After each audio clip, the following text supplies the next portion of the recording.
नमस्कार, मी सुशील कुलकर्णी. आपण पाहता अॅनालायझर. आज आपल्याशी संवाद साधताना मला मनस्वी आनंद होतो आहे.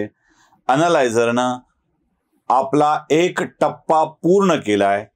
30व्या वर्षामध्ये अॅनालायझर पदार्पण करतं आहे आणि या काळामध्ये अॅनालायझरनं जे जे विषय मांडले आहेत ते आपल्या समोर येणं आवश्यक आहे. सगळ्यात पहिल्यांदा मी सगळ्या प्रेक्षकांचे मनपूर्वक आभार मानतोय.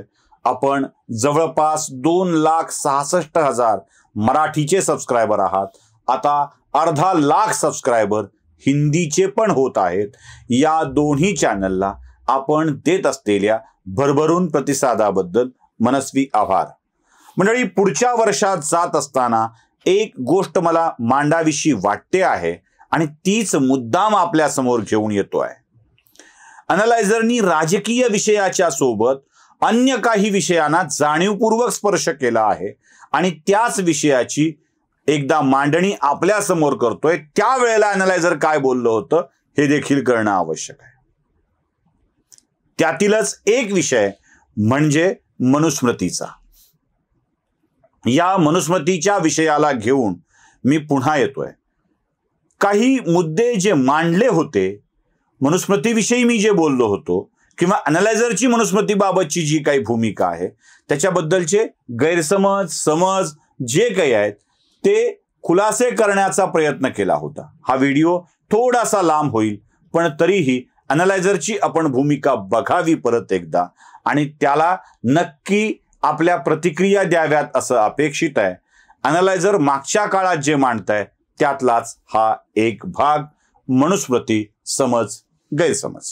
अग्रतः चतुरो वेदा पृष्ठतः सशरम धनु या श्लोकाचा आधार घेऊन शापादपि शरादपि इदम शास्त्रम इदम शस्त्रम, शापादपि शरादपि असा शब्द वापरला जातो आणि असं म्हटलं जातं की हिंदू धर्मग्रंथांच्या मध्ये ब्राह्मणांना विशेष महत्वाचं स्थान दिलं गेलेलं आहे. मग मनुस्मृतीमधल्या काही श्लोकांचा आधार देऊन मनुस्मृती ब्राह्मण समर्थक असल्याचा दावा नेहमीच केला जातो. अनेक श्लोकांची उदाहरणं दिली जातात आणि यात ब्राह्मणांना महत्वाचं स्थान कसं आहे आणि अन्य जमातीला, शूद्रांना, अन्य वर्णांना, शूद्रांना, वैश्यांना कसं चुकीचं ठरवल्या गेलं आहे, कसा खालचं स्थान दिल्या गेलं आहे हे सातत्यानं सांगितलं जातं. आता याच गोष्टी आपल्याला शांतपणे तपासून बघाव्या लागतील. खरंच मनुस्मृती असं करते आहे का? मी इक्का दुक्का उदाहरण देणार नाहीये. 2728 श्लोकांची एकूण मनुस्मृती, त्यात वेगवेगळ्या विषयांचा सहभाग आणि त्यात काही विशिष्ट विषयांचे श्लोक सहभागी केलेले आहेत. त्यात ते कसे आहेत, काय आहे ते तुम्हाला मी सांगतो. मनुस्मृती ब्राह्मणाला मोठं समजते यासाठी एक श्लोक पहिल्यांदा सांगितला जातो. 8व्या अध्यायातला 336वा हा श्लोक आहे जो तुम्ही बघताय. त्याचा अर्थ असा सांगितला जातो की ज्या अपराधासाठी सामान्य व्यक्तीला 1 पण दंड करावा त्याच अपराधासाठी राजाला 1000 पण म्हणजे चलन आहे, दंड करावा. राजा हा दंड ब्राह्मणाला देवो किंवा नदीत फेकून देवो. म्हणजे राजाला दंड करायचा आणि राजाकडून तो दंड ब्राह्मणाने उपसायचा, उकळायचा आणि ब्राह्मण राजा दंडावर खुश राहायचे असंच सांगितलं गेलेलं आहे. पण त्याचा अर्थ काय जरा नीट तपासून बघा. तो श्लोक पुन्हा बघा. या श्लोकामध्ये ज्या अपराधासाठी एखाद्या सामान्य व्यक्तीला 1 पण दंड करावा तसा राजाला 1000 पण दंड करावा असं म्हटलेलं आहे. नदीत फेकून देणे, ब्राह्मणाला देणे याचा कुठेही उल्लेख या श्लोकामध्ये आपल्याला आढळत नाही आणि तरीही जाणीवपूर्वक हे ठोकून दिल्या गेलं. चला, हा श्लोक फार महत्वाचा नव्हता. जरा पुढे जाऊया. 337 आणि 338 हे 2 श्लोक याच अध्यायातले आहेत आणि ते खूप महत्वाचे आहेत. ते काय आहेत ते जरा नीट बघा. चोरीसाठी शूद्राला 8 पट, वैश्याला 16 पट, क्षत्रियाला 32 पट, ब्राह्मणाला 64 किंवा 100 पट दंड करावा. याचं कारण सुद्धा सांगितलंय मनुस्मृतीनं. ब्राह्मणाला बऱ्या वाईटाचं ज्ञान असतं आणि तसं असूनही तो चूक करतो. ही गोष्टच मुळात वाईट आहे, म्हणून ब्राह्मणाला अधिकचा दंड करावा असं मनुस्मृती 8व्या अध्यायातल्या 337 आणि 338 क्रमांकाच्या श्लोकामध्ये सांगते. कुठे इथे ब्राह्मणाला वेगळेपण आणि महत्व दिलेलं आहे, कुठे इथे ब्राह्मणाला माफ केलेलं आहे. 348वा श्लोक आता तुम्ही स्क्रीनवरती बघता आहात. त्या श्लोकामध्ये असं म्हटलंय की ब्राह्मणाला हिंसेची अनुमती दिलेली आहे. मनुस्मृती ब्राह्मणाला हिंसा करण्याची अनुमती देते. खरंच असं आहे का? जरा नीट बघा. या श्लोकाचा अर्थ काय जरा बघा. दुराचारी लोकांमुळे धर्माचरणाला म्हणजे नीतीनं वागण्याला, कायद्यानं वागण्याला, धर्म म्हणजे कायदा असा अपेक्षित आहे, धर्माचरणाला अडथळा येत असेल किंवा अंधाधुंदी माजून राष्ट्रावर संकट आले असेल तर सर्व वर्णांनी हाती शस्त्र घेऊन त्याचा प्रतिकार केला पाहिजे. काळ तसा आलाय म्हणून हातावर हात धरून बसू नये. सर्वच वर्णांनी हा शब्द वापरलाय. हाती शस्त्र घ्यावं. राष्ट्रावर संकट आलं, धर्मावर संकट आलं, देशावर संकट आलं तर आपण त्या संकटाचा मुकाबला करायला हवा. सर्वच वर्णांनी तो करायला हवा असं मनुस्मृती सांगते. पुढचा अजून एक तुम्हाला मी श्लोक दाखवतोय. 142 क्रमांकाचा 3ऱ्या अध्यायातला श्लोक आहे. त्यात काय म्हणतंय? ब्राह्मणांसाठीची काय व्यवस्था केली आहे? नापीक जमिनीत बी पेरल्यावर शेतकऱ्याला त्याचे फळ मिळत नाही, तसे वेदज्ञान नसलेल्या अपात्र ब्राह्मणास श्राद्धदान केल्याने यजमानास फळ मिळत नाही. वेदज्ञान नसलेल्या अपात्र ब्राह्मणाला दान करू नये. नापीक जमिनीत टाकलेली फळं बिया जशा निरुपयोगी होतात तसं वेदज्ञान नसलेल्या ब्राह्मणाला दिलेलं दान सुद्धा निरुपयोगी ठरतं. हे मनुस्मृती सांगते. अजून जरा पुढे जाऊया. 3ऱ्याच अध्यायातला 133वा श्लोक आहे. वेदज्ञान नसलेल्या ब्राह्मणाने श्राद्धाच्या निमित्ताने भोजन प्रसंगी जितके घास घेतले असतील तितके परलोकी गेल्यावर तप्त लोखंडाचे गोळे खावे लागतील. मनुस्मृती सांगते. वेदज्ञान नसलेल्या, ज्ञान नसलेल्या ब्राह्मणाला श्राद्धाचं भोजन करण्याचा अधिकार देखील मनुस्मृती देत नाही. इतका कठोरपणा मनुस्मृती ब्राह्मण या वर्णाविषयी बाळगते आहे. चला अजून पुढे जाऊया. आणखी एक श्लोक बघायचा आहे आपल्याला. हा 8व्या अध्यायातला 221 क्रमांकाचा श्लोक आहे. याचा अर्थ काय होतो जरा नीट तपासून घ्या. ब्राह्मणांनी ग्रामाच्या नियमाचे उल्लंघन केले, म्हणजे गावाच्या, ब्राह्मणाने गावाच्या नियमाचं उल्लंघन केले तरीही राजाने त्याला शिक्षा द्यावी, ब्राह्मण म्हणून सोडून देऊ नये. आणि शिक्षा कोणकोणत्या आहेत बघा. ब्राह्मणाला सोडून देऊ नये हे विशेषत्वानं लिहिलेलं आहे. आणि शिक्षा कोणकोणत्या आहेत त्या 8व्या अध्यायातल्या 219 आणि 220 श्लोकामध्ये तुम्हाला दिसतील. तेही श्लोक तुम्हाला दिसत आहेत. गाव, देश अथवा विशिष्ट समूह याचे कायदे पाळत नाही त्याला हद्दपार करावे. 4 सुवर्ण, 6 निष्क, 100 रौप्य असा दंड करावा. म्हणजे हा दंड ब्राह्मणाला सुद्धा करावा. हे मनुस्मृतीनं विशेषत्वानं लिहिलेलं आहे. कुठे मनुस्मृती ब्राह्मणांसाठी वेगळं काहीतरी आयोजन करते आहे? अजून याच अध्यायातला 268व्या क्रमांकाचा श्लोक मला तुम्हाला दाखवायचा आहे. हा महत्वाचा आहे. इथे आपण ब्राह्मणांना श्रेष्ठत्व दिले गेले असं म्हणतोय, त्यासाठी हा महत्वाचा श्लोक आहे. ब्राह्मणाने इतर 3 वर्णांचा अपशब्द वापरून अपमान केला तर त्यासही दंड करावा. ब्राह्मणाने इतर 3 वर्णांचा अपशब्द वापरून अपमान केला तर त्यालाही दंड करावा. इतक्या स्पष्टपणे मनुस्मृती अन्य वर्णांचा सन्मान ठेवावा या संबंधी ब्राह्मणांना सूचित करते आहे. मनुराजा होता, मनुक्षत्रिय होता, त्याने तयार केलेले नियम होते. इतक्या स्पष्टपणे तो ब्राह्मणांना देखील सूचित करतो आहे. याच अध्यायातला 350 क्रमांकाचा श्लोक तुम्हाला बघावा लागेल, ज्यात जाणीवपूर्वक म्हणून लिहितो आहे. तो श्लोक तुम्ही बघताय स्क्रीनवर. गुरु, वृद्ध किंवा विद्वान ब्राह्मण यापैकी कोणीही आतातायीपणे वधाला तयार झाला तर त्याला ठार करावे.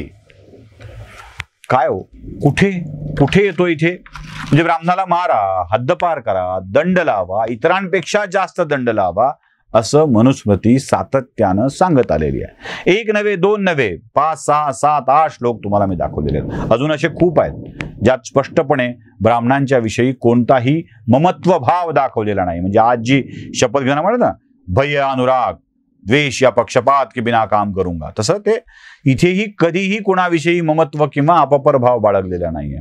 आणि म्हणूनच मनुस्मृतीवरती श्लोकाचे चुकीचे अर्थ लावून केलेले आरोप हे अनाठायी आणि अप्रस्तुत वाटतात.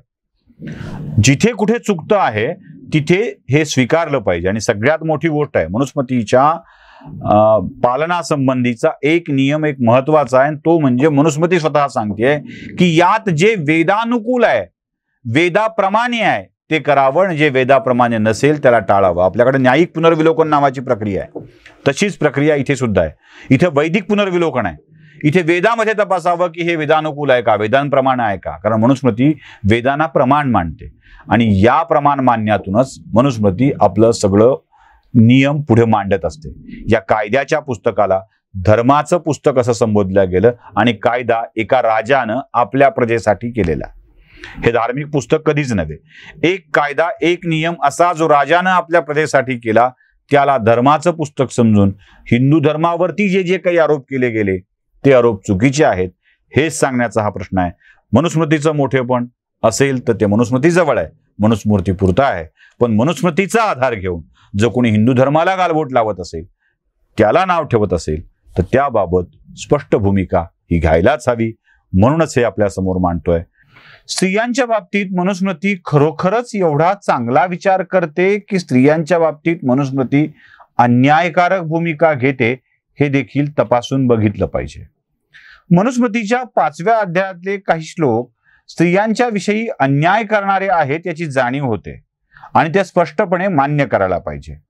स्त्रीला सहनशील असलं पाहिजे आणि तिनं एकटीनं सहन केलं पाहिजे अशी भूमिका मनु व्यक्त करतोय. आता माझा प्रश्न असा आहे की मनु ही भूमिका व्यक्त करतो आहे की यात कुणी घुसळलेलं आहे. म्हणजे एकीकडं एकच माणूस एकाच रंगाला लाल आणि हिरवा म्हणू शकत नाही. म्हणजे रेड सिग्नल लागलाय त्याला ग्रीन सिग्नल लागलाय असं एकच माणूस म्हणू शकत नाही. तसं मनुस्मृती जेव्हा एखाद्या विषयामध्ये काही मार्गदर्शन करते, काही विषय सुचवते, तसेच विषय मनुस्मृती त्याच्या एकदम विरुद्ध बाजूचे सुचवेल असं नाही आहे. किंवा हे काही उपहासात्मक उपरोधानं सांगितलंय असा देखील भाग नाही आहे. मनुस्मृतीमधले काही श्लोक हे स्त्रियांच्यावर अन्याय करणारे आहेत, ते घुसळलेले आहेत का, किंवा मनुस्मृतीला काही वेगळं सांगायचं आहे का याचा देखील विचार केला पाहिजे. जे अन्यायकारक वाटतात त्यातला पहिला श्लोक तुम्ही बघताय 5व्या अध्यायातला 154 क्रमांकाचा हा श्लोक आहे. पती शीलरहित असेल म्हणजे कुशील असेल, वाईट असेल चारित्र्यानं, गुणरहित असेल तरी देखील साध्वी स्त्रीने त्याची सेवा करावी. म्हणजे नवरा कितीही वाईट असो, साध्वी स्त्रीनं नवऱ्याची सेवा केली पाहिजे असा या श्लोकाचा, असा या नियमाचा अर्थ होतो. एवढ्यावरच हे प्रकरण थांबत नाहीये. 155वा श्लोक बघा. उपासना म्हणून स्त्रीला स्वतंत्रपणे यज्ञ करता येत नाही, व्रताचरण करता येत नाही, पतिसेवा हीच तिची उपासना. म्हणजे स्त्रीला यज्ञ करता येणार नाही, उपासना करता येणार नाही, कोणती पूजा करता येणार नाही, पतीची सेवा हीच तिची खरी उपासना समजावी असा हा श्लोक सांगतो. म्हणजे इथेही स्त्रियांवरती अन्याय होतो आहे. 157वा श्लोक तर खूप वाईट आहे. त्यात ते म्हणते पतीचं निधन झालं की पत्नीनं फळे कंदमुळे खाऊन आपल्या शरीराचा हळूहळू ऱ्हास करून घ्यावा, देह कृश करत जावा आणि प्राणत्याग करावा. म्हणजे पतीच्या नंतर तिला जगण्याचा अधिकार नाही असं या श्लोकाचा अर्थ होतो. हे तीनही श्लोक मनुस्मृतीवर आक्षेप घ्यावेत, आरोप करावेत असेच आहेत. म्हणजे हे मान्यच होऊ शकत नाही कुठल्याही मानवीय दृष्टिकोन असलेल्या व्यक्तीला. मग मनुस्मृतीमध्ये हे श्लोक घुसळल्या गेले आहेत की मूळ मनुस्मृतीमधले आहेत याचा देखील विचार करणं आवश्यक आहे. आता मनुस्मृतीच काही विषयात काय सांगते ते बघा. धर्मजिज्ञासेत प्रमाण काही बघायचं असेल तर श्रुती अर्थात वेदांनाच बघितलं पाहिजे असं मनुस्मृती सांगते. 12व्या अध्यायातला 95वा मनुस्मृतीमधला श्लोक तुम्हाला मी मुद्दाम दाखवतोय. जे वेदबाह्य आहे, जे वेदबाह्य आहे ते त्याज्य आहे. मनुस्मृती सांगते जे वेदबाह्य आहे ते त्याज्य आहे. कोणीही सांगो, म्हणजे राजा, साधू पुरुष, संन्यासी, ऋषी यापैकी कोणीही सांगो, जे वेदबाह्य आहे ते त्याज्य समजावे, त्याला मान्य करू नये, असं मनुस्मृती 12व्या अध्यायातल्या 95व्या श्लोकामध्ये सांगते आहे.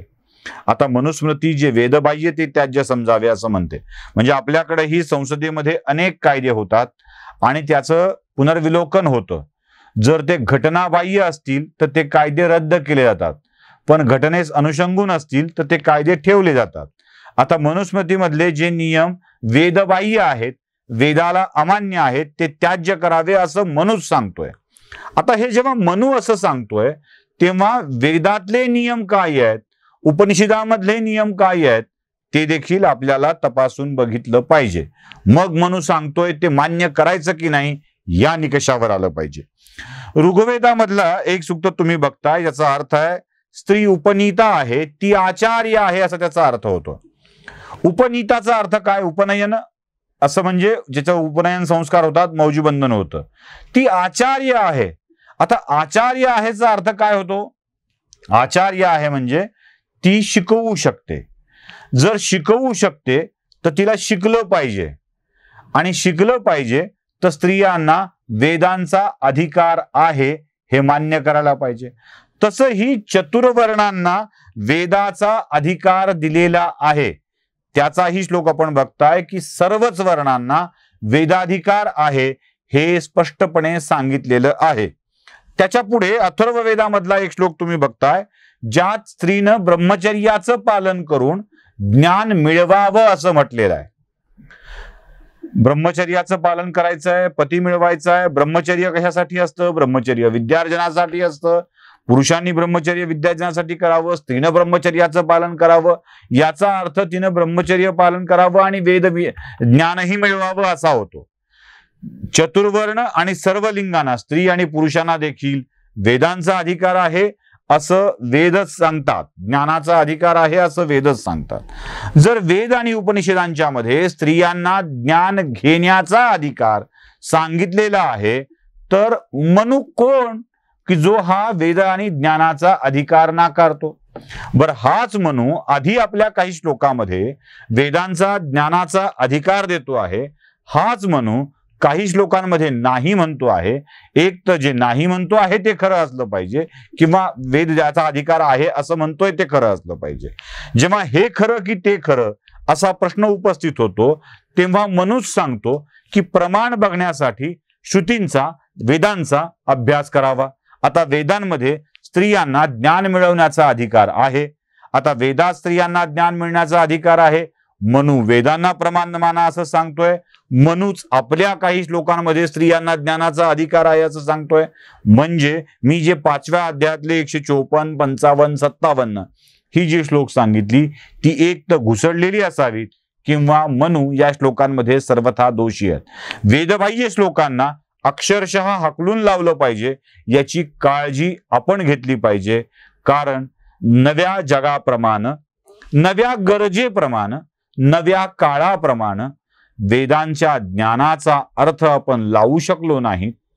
जर जुनेच पॅरामीटर घेऊन आपण ज्ञानाचा अर्थ लावायला बसलो तर कदाचित चुकीचाच अर्थ निघेल. काही पोटार्थी पंडितांनी ज्ञानाचा बाजार मांडला. जेव्हा ज्ञानाचा उपयोग पोट भरण्यासाठी केला जाऊ लागला, तेव्हा अशा स्वरूपाच्या चुकीच्या गोष्टी घडत असतात, त्या घुसळल्या जात असतात. ज्ञान, धर्म यापेक्षाही अध्यात्म हे लोकांच्या कल्याणासाठी असतं, हे लक्षात घेतलं पाहिजे.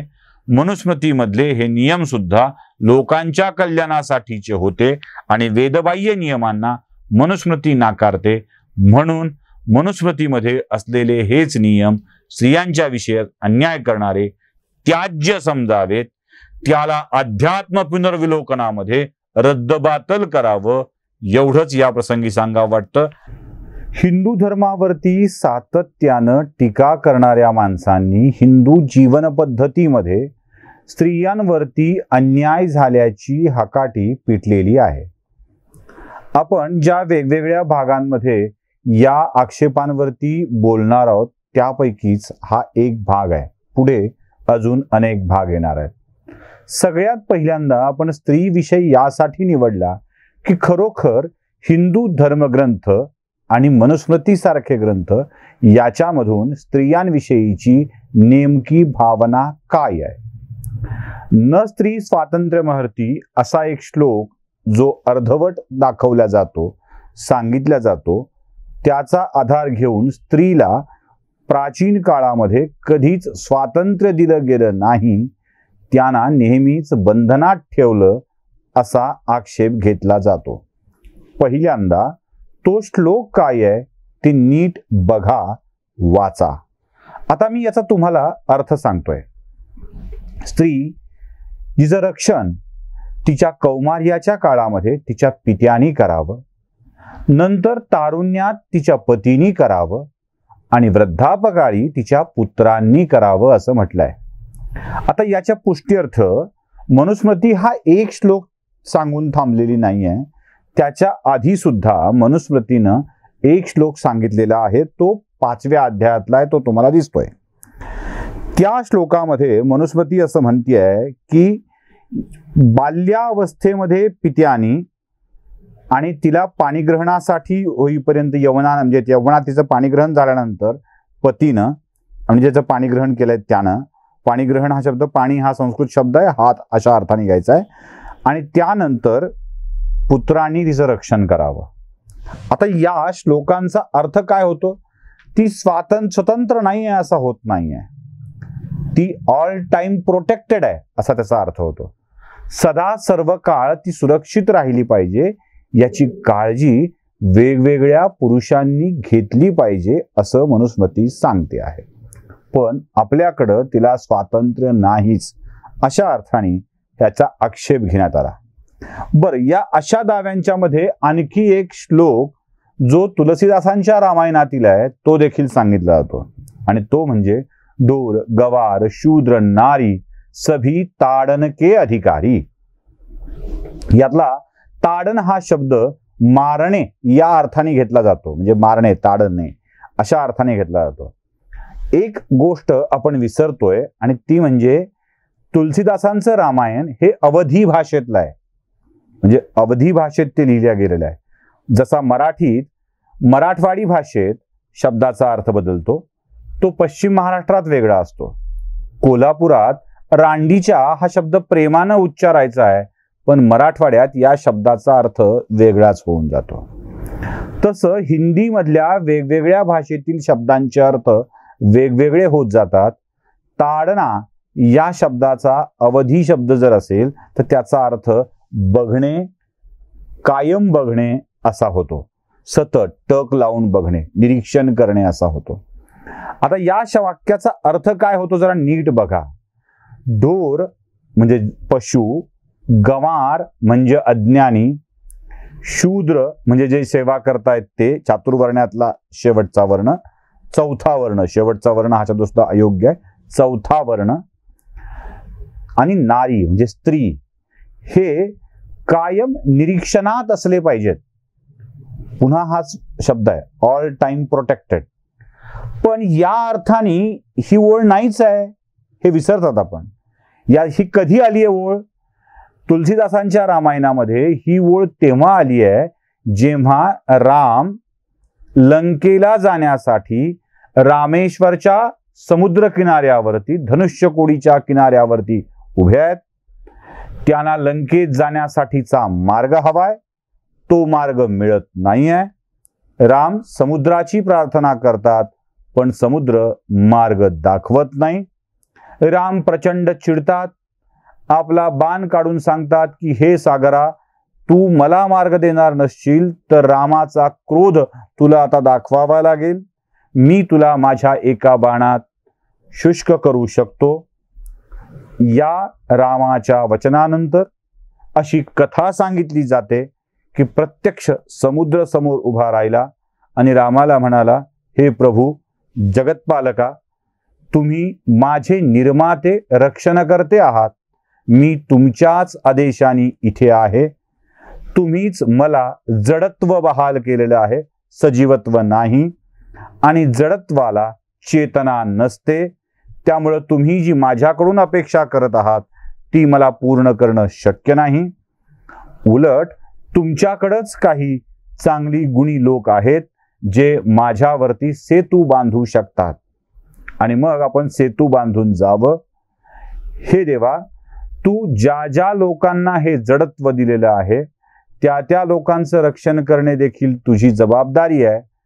हे सांगत असताना तुलसीदासांनी आपल्या रामायणामध्ये ढोर गवार शूद्र नारी सभी ताडनके अधिकारी हा शब्द वापरून अधिकाधिक उपमेच्या रूपानं, प्रतीकांच्या रूपानं, प्रतिमेच्या रूपानं हा विषय अधिक सुकर करून सांगण्याचा प्रयत्न केला आहे. म्हणजे ढोर ज्याला स्वतःची बुद्धी नसते किंवा तो मनुष्याप्रमाणे वर्तन करू शकत नाही पण मनुष्य उपयोगी आहे, त्याची काळजी घेतली गेली पाहिजे. अज्ञानी माणसाला जगात वर्तन कसं करावं हे माहीत नसतं, त्याची काळजी घेतली गेली पाहिजे. शूद्र आपली सेवा करत असतो, वेगवेगळी कामं करत असतो, त्याचीही काळजी घेतली पाहिजे. मी नमामि शूद्रम या आधीच्या व्हिडिओमध्ये ते सांगितलेलं आहे. त्यासोबत स्त्री तिचीही काळजी घेतली पाहिजे. हे सगळे ऑल टाइम प्रोटेक्टेड आहेत. अशा अर्थाने तो श्लोक आहे, पण त्याची मांडणी मात्र वेगळ्या पद्धतीनं केली गेली. मनुस्मृती आपल्याकडं स्त्रियांना त्रासदायकच होती अशा स्वरूपात त्याची मांडणी करण्याचा प्रयत्न झाला. खरंच पुराण काळापासून स्त्रियांची अवस्था वाईट होती का? खरोखर स्त्रियांना वाईटच वागवलं जात होतं का? मनुस्मृतीचा कालखंड किंवा त्यानंतरचा वैदिक कालखंड हा असाच होता का? हे सगळं समजून घेण्याआधी मनुस्मृती मध्ये जे काही अजून श्लोक आहेत तसे खूप आहेत, पण नमुना म्हणून मी तुम्हाला काही श्लोक आणि त्याचे अर्थ सांगतो आहे. सगळ्यात पहिल्यांदा जो आपण एक श्लोक नेहमी म्हणतो, नेहमी त्याच्याविषयी आपण बोलतो, प्रत्येक ठिकाणी तो लिहिलेला असतो आणि तो श्लोक म्हणजे यत्र नार्यस्तु पूजन्ते रमन्ते तत्र देवता. आता हा मनुस्मृती मधला जो श्लोक आहे त्याचा अर्थ काय होतो? जिथे नारीची पूजा होत असते तिथे देवांचा वास होतो. पूजा या अर्थाने नव्हे की हळदी कुंकू फूल वाहिलंय आणि अभिषेक केला वगैरे अशा अर्थाने पूजा नव्हे. सन्मान या अर्थाने जिथे नारीचा सन्मान होत असतो तिथे देवतांचा वास असतो आणि त्या सन्मानानं तुम्हाला सर्व ती फळं मिळत असतात. मनुस्मृती हे सांगते आहे. ही मनुस्मृती स्त्रियांना असा दोष देईल का किंवा स्त्रियांना कमीपणाची जाणीव करून देईल का? म्हणजे एका ठिकाणी पूजा करायला सांगायची आणि दुसऱ्या ठिकाणी खेटराणी पूजा करायला सांगायची असं सांगणारा माणूस विरळाच असेल हो. असा विरोधाभास कुठे नसतो. बरं, दुसरा एक श्लोक आपण बघूया जो तुम्हाला स्क्रीनवरती आता दिसतोय. त्या श्लोकाचा अर्थ काय आहे? हा 3ऱ्या अध्यायातला 57वा श्लोक आहे. ज्या कुळातील स्त्रिया आपल्या पतीच्या भ्रष्ट आचरण अथवा व्यभिचार या दोषाने पीडित असतात त्या कुळाचा शीघ्र नाश ठरलेला असतो. ज्या कुळातील स्त्रिया पुरुषांच्या उत्तम आचरणाने प्रसन्न राहतात त्या परिवाराची सदा सर्व काळ वृद्धी होत असते. चला अजून जरा पुढे जाऊया, कारण मनुस्मृतीने सांगितले काय हे जरा नीट समजणं आवश्यकच आहे. पुढचा एक श्लोक, 3रा श्लोक तुम्हाला मी दाखवतोय, ज्यामध्ये मनुस्मृती 3ऱ्या अध्यायातला 58वा श्लोक आहे. स्पष्टपणे सांगते आहे, अनादराच्या मुळे म्हणजे आदर केला नाही म्हणून ज्या स्त्रिया पीडित आणि दुःखी होऊन पती, बघा शब्द नीट ऐका, पती भाऊ दीर आदी नात्याच्या व्यक्तीला दोष देतात तो परिवार अन कोणी एकदाच त्या प्रयोगावर विषप्रयोग केला आहे अशा प्रमाणे मृतवत झालेला असतो. बघा म्हणजे इतकं महत्वाचं आहे की ज्या स्त्रिया आपल्याच परिवारातील पुरुषाचा अनादर करतात त्या कधी करतील? पुरुषाने नीट वागवलं नाही तर. त्या सगळ्या परिवारावर एकदाच विषप्रयोग झालाय की काय अशी स्थिती असते असं मनुस्मृती सांगते. अजून एक पुढचा श्लोक बघूया. या 3ऱ्या अध्यायातलाचा 59वा श्लोक आहे. ऐश्वर्याची इच्छा असलेल्या प्रत्येक मनुष्याला उत्सव सण अशा वेळी आपल्या स्त्रियांच्या आभूषणांच्या वस्त्रांच्या भोजनाचा सन्मान करायला हवा. बघा काय आहे? आपल्या स्त्रियांच्या आभूषणांचा वस्त्रांचा आणि भोजनाचा सन्मान करायला हवा. बघा कुठे कुठे मनुस्मृतीनं स्त्रियांना अनादराची वागणूक दिलेली आहे? अजून एक पुढचा श्लोक सांगतोय, एवढ्यावर थांबत नाहीये. हा 3ऱ्या अध्यायातला 62वा श्लोक आहे. जो पुरुष आपली पत्नी प्रसन्न ठेवू शकत नाही त्याचा पूर्ण परिवार हा शोकग्रस्त असतो. पत्नी प्रसन्न तर परिवार प्रसन्न. साधं गणित आहे. मनुस्मृती पत्नीला प्रसन्न ठेवायलाच सांगते आहे. अजून जाऊ पुढे, खूप बघायचंय हो, खूप बघायचंय, असे प्रचंड आहेत. एक समजदार पुरुष, हा 180वा 4थ्या अध्यायातला श्लोक आहे. एक समजदार पुरुष माता पिता आणि पत्नी सोबत वाद न घालता जगत असतो. याचा अर्थ आपल्या माता पिता आणि पत्नी सोबत व्यक्ती समजदारीनंच वागला पाहिजे असा होतो. पत्नी आणि मातेशी वाद घालू नये असंही मनु सांगतो. 9व्या अध्यायातला 26वा श्लोक अजून एक आपल्याला बघायचा आहे. यात मनु स्पष्टपणे सांगतो, रजनार्थ महाभागा पूजार्या ग्रहदीप्तया. ह्या सगळ्या श्लोकांचे अर्थ आपल्याला काय आठवण करून देत आहेत की आम्ही स्त्रियांसोबत चांगलंच वागलं पाहिजे. मी यावरचे अजून 10-15 श्लोक सांगू शकतो, त्यासाठी मला स्वतंत्र भाग करावा लागेल. इतकं स्त्रियांची काळजी घेण्याविषयी मनुस्मृतीनं सांगितलेलं आहे. मी सांगितलेलं आहे हा शब्द वापरतोय. आता कोण आपल्या स्वार्थासाठी कुणी घुसडणार असेल, म्हणजे हा ब्राह्मणांचा पण दोष आहे. ब्राह्मणांचा म्हणजे त्या काळातल्या ब्राह्मणांचा ज्यांनी मनुस्मृतीचा उपयोग आपल्या स्वार्थासाठी केला, त्यांचा पण दोष आहे. काही घुसडलेले असू शकतात. आणि त्या लोकांनी हे आता घुसडलेलं काय आहे हे बाजूला काढून त्याची नीटशी मांडणी करायला पाहिजे. आमच्या पुराणात जर खरोखरच स्त्रियांवरती अन्याय करायचा विषय असता तर कैकेयी दशरथाच्या सोबत युद्धावर गेली होती हो, आणि त्याच युद्धात दशरथाला मदत केली म्हणून कैकेयीला दशरथानं 3 वर दिले होते. आठवतायत? पुढे रामाला वनवास, भरताला राज्य हे मागून घेतले होते. आता जर कैकेयी युद्धावर जाऊ शकत असेल तर स्त्रियांना सन्मानाचं स्थान होतं. सीतेच्या सन्मानाला धक्का लागला म्हणून रामायणाचं युद्ध झालं. द्रौपदीच्या पदराला हात लागला म्हणून महाभारताचं युद्ध झालं. भीमाची प्रतिज्ञा आठवते? आपल्या पत्नीच्या पदराला हात घालणाऱ्या दुःशासनाची छाती फोडून त्याचं रक्त पिण्याची प्रतिज्ञा बलदंड भीम करतो. ते स्त्रियाचं सन्मान राखण्यासाठीच. आमच्या पुराणात स्त्रियांना सन्मान होता.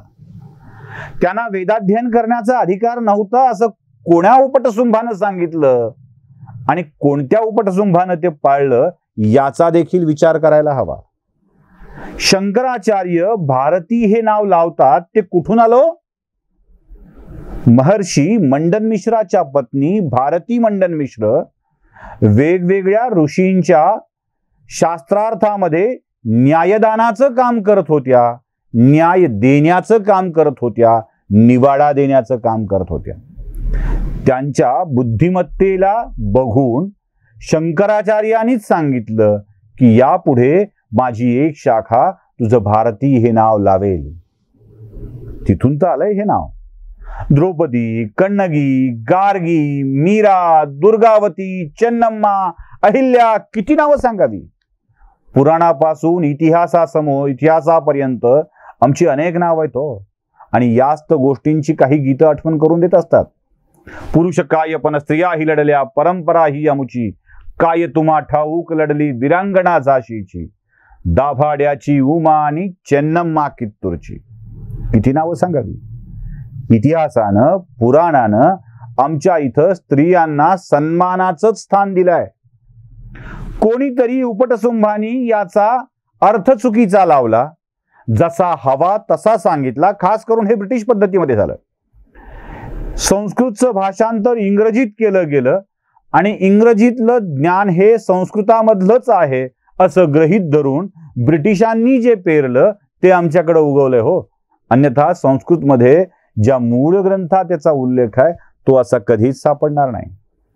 वाल्मिकी रामायणातल्या मूळ कथा बदलून सांगायच्या, महाभारताच्या कथा बदलून सांगायच्या आणि कधी कधी गल्ला भरू आणि पोट भरू हा शब्द जाणीवपूर्वक मी वापरतोय. गल्ला भरू आणि पोट भरू मंडळी जेव्हा या कथा सांगून आपलं पोट भरू लागले. खरं तर याविषयी सुद्धा मनुस्मृतीनं स्पष्टपणे सांगितलंय, जो कुळाचं नाव सांगून बापाचं नाव सांगून अन्न खातो तो वांती करून खाल्ल्यासारखं असतं, असं मनुस्मृती स्वतः सांगते. पण तरीही आमच्याकडच्या गल्ला भरू आणि पोट भरू मंडळींनी याचा खरा अर्थ कधीच सांगितला नाही. म्हणून आमच्या धर्मग्रंथातली स्त्री अन्याय होतो तिच्यावर अशा स्वरूपात ती मांडल्या गेली. पण तसं नव्हतं. ती पराक्रमी होती, ती ज्ञानी होती, ती वेदांचं अध्ययन करायची, ती युद्धाला जायची, ती शास्त्रार्थ करायची, ती विदुषी होती, ती आदरणीय होती आणि ती ऑल टाइम प्रोटेक्टेड होती. या ऑल टाइम प्रोटेक्टेड स्त्रीला आम्ही आमच्या लोकांनीच या प्रश्नाची उत्तरं न देऊन ती बंदिस्त होती अशा स्वरूपाची मांडणी केली आणि खरी गडबड इथे झाली. मित्रहो, हे आणि असे अनेक विषय घेऊन पुन्हा आपल्याकडे मी येणारच आहे. जे विषय मला उत्तम पद्धतीनं मांडता येतील ते विषय घेऊन येणार आहे. यावर वाद अनेक होऊ शकतील, चर्चा अनेक होऊ शकतील. माझ्या मताशी आपण सहमत असाल असं अजिबात नाही. त्यावर आपण वाद निसंकोचपणे घालू शकता. अपेक्षा एकच आहे की ज्यांना या विषयातल्या त्रुटी आहेत त्या सभ्य भाषेत मांडाव्यात आणि ज्यांना हे चूक आहे वाटतंय त्यांनी देखील याची जाणीव करून द्यावी. ज्यांना हे बरोबर वाटतंय त्यांनी दुसऱ्यापर्यंत पोहोचवावं एवढीच विनंती करतो. जन्मता विटाळ मरताची विटाळ मध्यंतरी सोवळे कैसे बाप्पा हा जगद्गुरु संत तुकाराम महाराजांनी विचारलेला प्रश्न. जन्मता क्षणी विटाळ असतो, मरताना विटाळ असतो, मग मधल्या काळातलं सोवळं म्हणजे नेमकं काय असं तुकाराम महाराज जेव्हा विचारतात तेव्हा सोवळ्याविषयीचे अनेक प्रश्न आपल्या मनामध्ये सहज येऊन जातात. खरंच हे सोवळं योग्य आहे का? आणि या सोवळ्याचं अवडंबर करणाऱ्या व्यक्तींनी या सोवळ्याचं उगाचच तोम माजवलं आहे का? सोवळं म्हणजे स्वतःला श्रेष्ठ सिद्ध करण्याचा आणि दुसऱ्याला कनिष्ठ सिद्ध करण्याचा हा मार्ग आहे का? असाच मार्ग हिंदू धर्मग्रंथामध्ये सांगितला गेला आहे का? जो व्यक्ती सोवळ्यात तो श्रेष्ठ आणि जो ओवळ्यात, जो विटाळलेला तो कनिष्ठ, असं काही हिंदू धर्म सांगतं का? कारण अशा जर सांगितलं असेल तर तो हिंदू धर्म योग्य मार्गाने जात नाहीये असं स्पष्टपणे म्हणावं लागेल. पण जर हिंदू धर्मात असं काही सांगितलं नसेल किंवा जे सांगितलं आहे त्याचा अर्थ वेगळा काढला गेला असेल तर मग मात्र याची चिकित्सा करावी लागेल. मनुस्मृतीच्या माथी सोवळ्यातला व्यक्ती म्हणजे ब्राह्मण हा श्रेष्ठ असतो असं सांगितल्याचा ठपका ठेवला आहे. मनुस्मृती हे सोवळं कसं सांगतेय हे देखील तपासलं पाहिजे. सोवळ्याचा अर्थ अलिप्तता असा होत नाही आणि अलिप्तता असा घ्यायचा असेल तर तो व्यक्तीपासून नव्हे, अशुद्धतेपासून, अमंगलतेपासून घ्यावा लागेल.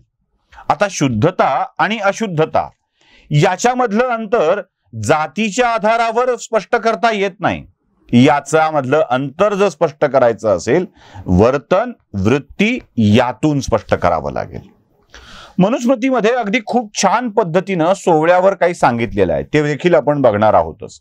पण त्याच्या आधी जे कर्मठ सोवळ्याचं अवडंबर माजवतात त्यांच्यासाठी मला काही सांगायचं आहे. बघा, सोवळ्याला ओवळ्याचा स्पर्श झाला म्हणून सोवळं कमी झालं, विटाळलं, बाटलं असं असेल तर ओवळं श्रेष्ठ झालं की? खरं तर सोवळ्याचा स्पर्श होऊन ओवळ्यातला सोवळ्यात यायला हवा. ताकद कुणाची जास्त आहे? जर सोवळ्यातला व्यक्ती शक्तिशाली असेल, धार्मिक दृष्ट्या, आध्यात्मिक दृष्ट्या, मनानं, वाचेनं, कायेनं तो शुद्ध आणि स्वच्छ असेल तर त्याचा स्पर्श ओवळ्यातल्या माणसाला, विटाळलेल्या माणसाला झाल्यावरती त्याचं शुद्धीकरण व्हायला हवं. उगीच नाही का आपण गाईचं गोमूत्र आपण खूप स्वच्छ पवित्र असतं म्हणतो आणि ते टाकून विटाळलेला वस्तू स्वच्छ झाली असं म्हणतो. बाबासाहेब फार छान प्रश्न विचारतात. माणसाच्या स्पर्शानं विटाळलेली माणसं जनावराच्या मुतानं पवित्र होतात अशी ज्या ग्रंथात, अशी ज्या धर्मात धारणा असते तो धर्म मला नको. बाबासाहेबांचा हा प्रश्न खरोखर गांभीर्याने घ्यायला हवा, खरोखर गांभीर्याने घ्यायला हवा. आपण कर्मकांडांच्या नादामध्ये मूळ हेतू विसरून जातोय की काय असा प्रश्न पडतो. माझी आजी कर्मकांडी होती, सोवळ्यातली होती. देवासमोर तिचं सोवळं चालायचं. पण सोवळ्यातली आजी जेव्हा घराच्या बाहेर तिच्या देवघराच्या बाजूला यायची तेव्हा तिचं वागणं जरा वेगळं होतं. म्हणजे घरातल्या काही काम करणाऱ्या व्यक्तींना स्पर्श करू द्यायचा नाही ही तिची धारणा होती. पण माझे काही मित्र होते ज्या मित्रांसोबत ती वावरताना जेवताना तिला कधी जातीचा स्पर्शही मनाला झाला नाही. मग मी तिलाच विचारलं की अजित, तुझ्या सोवळ्याचा अर्थ काय? मग जर तू अमुक व्यक्तीला त्या जातीचा म्हणून स्पर्श करत नाहीस आणि दुसऱ्या व्यक्तीला मात्र समजत नाहीस. ती म्हणाली त्यांचं वेगळं आहे रे, त्यांचं वेगळं आहे, ती पोरं चांगली आहेत. आता चांगलीयतचा अर्थ काय होता मी माझ्या पद्धतीने विचार करू लागत होतो. तेव्हा चांगलीयतचा अर्थ तिच्या मनाशी निगडीत होता. म्हणजे एखादा व्यक्ती चांगला आहे हे तिनं ठरवलं होतं म्हणून त्याचा विटाळ तिला नव्हता. आता याच गोष्टीचा विचार आपण करतोय की आपण मनाशी ठरवलेलं असतं की हे वाईट आहे आणि मग आपण आपल्या धर्माला, खरं तर धर्मात नसतं हे, आपल्या रूढींना, आपल्या परंपरांना इतके घट्ट चिटकून बसतो की या सोवळ्याचा वेगळा अर्थ काढायला लागतो. आता ज्या मनुस्मृतीवरती हे मारलेलं आहे त्या मनुस्मृतीमध्ये काय सांगितलंय हे नेमकं बघितलं पाहिजे. मनुस्मृतीमधला सोवळ्याविषयीचा म्हणजे शुद्धतेविषयीचा एक श्लोक तुमच्या समोर आता दिसतोय. त्याचा अर्थ काय आहे? 4थ्या अध्यायातला 201 क्रमांकाचा तो श्लोक आहे. ज्यातील पाणी प्यायले असता अशा धर्मार्थ प्यायले जाते, ज्यातील पाणी प्यायले जाते अशा धर्मार्थ बांधलेल्या जलाशयात कधीही स्नान करू नये, त्याने पातक लागते. जिथलं पाणी पिलं जातं, जे पिण्यासाठी बांधलेलं जलाशय, तिथे कधी स्नान करू नये, त्यानं पाप लागतं. पाप कसलं? अहो, घाण टाकल्यावर पाप लागणारच की हो. इथे पापाची भीती ही पाणी दूषित करू नये यासाठी आहे. स्नानासाठी कोणते ठिकाण वापरावे यासंबंधी मनुस्मृती खूप स्पष्टपणे सांगते. पाण्यासाठी जे जलाशय, विहिरीत तुम्ही स्नान कराल तर पाणी खराब होईलच, तलावात तुम्ही स्नान कराल पाणी खराब होईलच. म्हणून पिण्याच्या पाण्यासाठी जे सरोवर बांधलेले आहेत, जलाशय उभी केलेली आहेत, त्यात स्नान करू नये असं मनुस्मृती स्पष्टपणे सांगते. आता मनुस्मृतीतला आणखी एक श्लोक त्याच्या पुढे जाण्याआधी मला तुम्हाला सांगायचा, 4थ्या अध्यायातला हा श्लोक आहे. हा श्लोक काय म्हणतोय बघा. पाप करून प्रायश्चित्तासाठी व्रताचरण करीत असता, म्हणजे पाप केलंय आणि प्रायश्चित्तासाठी व्रताचरण करतोय, म्हणजे पाप केल्याने ते पेडा वाटतं त्यासाठी व्रताचरण करतोय. त्याचा मूळ हेतू म्हणजे प्रायश्चित्त हा मूळ हेतू लपवून आपण धर्माचं खरं आचरण करत आहोत. हे जे भासवत लोकांची फसवणूक करतात ना, ते पापी असतात असं म्हणतो. म्हणजे एक तर तुम्ही पाप करता, पापासाठी प्रायश्चित्त करता आणि प्रायश्चित्तच खरं धर्माचरण आहे असं दाखवता, लोकांना फसवता, हे पाप आहे असं मनुस्मृती म्हणतो. इथून मनु खरा खुलत जातोय सोवळ्याच्या बाबतीमध्ये. चला जरा पुढे जाऊया. काय म्हणतोय मनु बघा पाण्याच्या विषयातच अजून. 4थ्या अध्यायातला 203 क्रमांकाचा श्लोक आहे. नदी, झरे, प्रवाह अथवा नदीचा डोह याचा स्नानासाठी वापर करावा. नदी, झरे, प्रवाह अथवा नदीचा डोह याचा स्नानासाठी वापर करावा. येथील पाणी प्रवाही असते, स्नानामुळे दूषित झालेले पाणी प्रवाहासोबत वाहत जाते. बघा किती सुंदर आहे. जर तुम्हाला नदी, नाले, ओढ्याकाठी जर आंघोळ करायची असेल तर ते बरं आहे, कारण ते दूषित पाणी वाहून लांब निघून जातं. तिथे पिण्याच्या पाण्याचा प्रश्न येत नाही. सुरुवातीचा श्लोक होता की तिथे पाणी कुठे स्नान करू नये, साठलेल्या पाण्याच्या ठिकाणामध्ये स्नान करू नये. हे सोवळ आहे, हे सोवळ आहे. सोवळं म्हणजे एखादं कधीतरी धुतलेलं वस्त्र घालून पाणी आणणं हे सोवळं नाही. शुद्धता हे सोवळं आहे, स्वच्छता हे सोवळं आहे. शुद्धता विचारांची हवी, स्वच्छता शरीराची हवी, जिथून संसर्ग होणार नाही अथवा पाणी दूषित होणार नाही अशा ठिकाणी आंघोळ करावी मनु सांगतो हे. त्यामुळं मनूच्या सोवळ्याची कल्पना तुम्ही लक्षात घेणं आवश्यक आहे. म्हणून नुसतं पाण्यासंबंधी बोलतोय असं नाही आहे, तो आहारासंबंधी सुद्धा बोलतोय. काय बोलतोय म्हणून आहारासंबंधी? आता बघा तो श्लोक आहे 4थ्या अध्यायातला 207 क्रमांकाचा, कुठे 208व्या क्रमांकावर दिसतो. 207 क्रमांकाचा हा श्लोक आहे. उन्मत्त, संतापी आणि रोगी यांचे अन्न केव्हाही खाऊ नये. उन्मत्त म्हणजे माजलेला, रागीट आणि रोगी यांचं अन्न कधीही खाऊ नये. पुढे, ज्या अन्नात केस, किडे अथवा ज्या अन्नाला जाणीवपूर्वक पायाचा स्पर्श झाला आहे असं अन्न खाऊ नये. आता उन्मत्त लोकांचं, माजलेल्या लोकांचं अन्न खाणं देतानाचाही भाव चांगला नसतो, कमवतानाचाही भाव चांगला नसतो. संतापी लोकांचं अन्न खाऊ नये, तामसी असतं. आणि रोगीट लोकांचं अन्न खाऊ नये, संसर्ग होण्याचा धोका असतो. साधं सरळ गणित आहे. कृष्णानं हेच केलं होतं. दुर्योधनाच्या घरी जेवण्याऐवजी सूतपुत्र असलेल्या विदुराच्या घरी जेवायला गेला. बघा, दुर्योधनाच्या घरी नाही तो जेवायला गेला, कारण तो उन्मत्त आहे, तो संतापी आहे. पण सूतपुत्र असूनही आपला माफ करा विदुर हा सात्विक आहे, शुद्ध आहे, विचारांची शुद्धता आहे, म्हणून विदुराच्या घरी जेवायला गेला. दुर्योधनाच्या घरी कृष्ण जेवायला गेला नाही. शबरीच्या घरची उष्टीबोरही रामानं खाल्ली, कारण त्यात सात्विकता आहे, शुद्धता आहे. हे लक्षात घेतलं पाहिजे. म्हणून संतापी, उन्मत्त, रोगी यांचं अन्न खाऊ नये. पाय लागला असेल, अन्नात केस असतील, किडे असतील, असे अन्न खाऊ नये. बस एवढंच सांगितलंय. म्हणजे कुणाच्या घरचं खाऊ नये असं नाही म्हटलं. अमुक जातीच्या, अमुक वर्णाच्या, अमुक धर्माच्या असं काही नाही सांगितलं. ते सांगितलंय की केस, किडे, मुंग्या ज्या अन्नाला लागल्या असतील ते खाऊ नये. उन्मत्त लोकांच्या, संतापी लोकांच्या, रोगीट लोकांच्या घरी अन्न खायला जाऊ नये.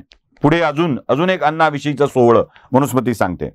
हा श्लोक त्याच अध्यायातला 211 क्रमांकाचा आहे. महापातकी, नपुंसक, व्यभिचारिणी, ढोंगी तसेच आंबवलेले, शिळे आणि उष्टे अन्न खाऊ नये. महापातकी, ढोंगी, व्यभिचारी लोकांच्या घरचं अन्न खायला जाऊ नये. ढोंगी असतात त्यांचं अन्न खाऊ नये. म्हणजे वृत्तीचं आहे हो, वृत्तीची अलिप्तता सांगितली आहे, व्यक्तीची नव्हे. आचाराची अलिप्तता सांगितली आहे, दुराचाराची अलिप्तता सांगितलेली आहे. ढोंगी असलेला, व्यभिचारी असलेलं अन्न, व्यभिचाराच्या घरचं अन्न खाऊ नये, आंबवलेलं अन्न खाऊ नये, शिळं अन्न खाऊ नये, उष्ट अन्न खाऊ नये. आता आंबवलेलं जे सोवळ्यात डोसे खाणारे, सोवळ्यात उत्तप्पा खाणारे, सोवळ्यात इडल्या खाणारे आंबवलेलं अन्न खात असतात, हे लक्षात ठेवावं. उष्ट अन्न खाऊ नये, कारण संसर्गाचा धोका अधिक असतो. आंबवलेल्या अन्नामध्ये आजारपणाचा धोका अधिक असतो. शिळ्या अन्नामध्ये आजारपणाचा धोका अधिक असतो. आणि वृत्ती, महापातकी लोक, व्यभिचारी लोक, ढोंगी लोक, त्यांची ढोंगी वृत्ती त्या अन्नामध्ये करताना उतरलेली असते, म्हणून ते अन्न खाऊ नये असं म्हणून स्पष्टपणे सांगतोय. बघा हे सोवळं काय आहे. आता अजून एक अन्नाचा प्रकार आहे, तो 4थ्या अध्यायातला श्लोक आहे, 213वा श्लोक आहे. काय म्हणतोय? अनर्चितम व्रथामासम अविरायाश योषिता. हा सत्कार न करता दिलेलं, यज्ञादी धर्मकृत्या वाचून स्वादासाठी तयार केलेले मांसान्न, शत्रूचे अन्न, पापी माणसाचे अन्न, ज्यावर कोणी शिंकले आहे असं अन्न वर्ज्य करावं. काय काय बघा, सत्कार न करता दिलेलं म्हणजे आदराशिवाय दिलेलं, भीक म्हणून दिलेलं, कृपा म्हणून दिलेलं, यज्ञादी धर्मकृत्या वाचून स्वादासाठी तयार केलेलं म्हणजे धार्मिक कार्याशिवाय नुसता स्वाद म्हणून तयार केलेलं अन्न, मांसान्न म्हणजे मांसाहार, शत्रूच्या घरचं अन्न. धोका आहे शत्रूच्या घरचं अन्न खाण्यात. राजा राजवाडे लग्न कशासाठी करत होते? कारण नवऱ्याला मारण्याची वृत्ती बाईच्या अंगात येत नव्हती आणि ती सारखं मोहिमेवर एखादी तरी आपली स्त्री असावी यासाठी. पापी माणसाच्या घरचं अन्न आणि ज्यावर कोणी शिंकलाय असं अन्न खाऊ नये. मनुस्मृतीचं सोहळं इथपर्यंत मर्यादित आहे हो, इथपर्यंत मर्यादित आहे. आता सोहळ्याचं पालन करणाऱ्या माणसांनी कधीच न धुतलेले कपडे वारंवार घालून आपण सोहळ्यात आहेत असं म्हणून, कुणाचा स्पर्श होऊ नये म्हणून पाळलेलं सोहळं कितपत योग्य आहे याचा विचार सोहळं पाळणाऱ्यांनी करायचा आहे. मनुस्मृतीच्या माथी हा दोष मारणाऱ्यांनी मनुस्मृती वाचावी आणि मग ठरवावं की मनुस्मृतीनं सोहळं कोणत्या प्रकारचं सांगितलंय. अक्षरशः आपल्याला हवा तसा अर्थ सांगून तो आपल्या माथी मारण्याचे उद्योग आस्तागायत सुरू आहेत. मनुस्मृतीवरचा हा डाग निघून जावा एवढीच अपेक्षा आहे. मनुस्मृती कायद्याचं पुस्तक म्हणून आता अस्तित्वात यावं असं अजिबात अपेक्षित नाही. मनुस्मृती इतर धर्माच्या विरोधात आहे असं नेहमी सांगितलं जातं. इतर धर्म म्हणण्याच्या खास करून ती बौद्ध धर्माच्या विरोधात आहे असा प्रचार नेहमीच केला जातो. त्यासाठी मनुस्मृतीमधल्या काही श्लोकांचे दाखले दिले जातात आणि तेच दाखले आणि त्याचा मूळ अर्थ त्यासोबत मनुस्मृतीनं आणखी काही स्पष्ट केलंय ते पण आपण बघणार आहोत. मनुस्मृती बौद्ध धर्माच्या विरोधात आहे का या प्रश्नाचं उत्तर आज आपण शोधणार आहोत. नमस्कार, मी सुशील कुलकर्णी, आपण पाहताय अॅनालायझर. आता मनुस्मृतीच्या विषयामध्ये बौद्ध धर्माच्या विरोधात ती आहे याचे काही श्लोकाचे दाखले तुम्हाला ते श्लोक तुम्हाला पहिल्यांदा मी दाखवतो. पहिला श्लोक काय आहे बघा. पाखंडिनो विक्रमस्थान नावाचा श्लोक आहे. त्या पुस्तकाची सुरुवात तशी होते. 4थ्या अध्यायातला 30वा श्लोक आहे हा.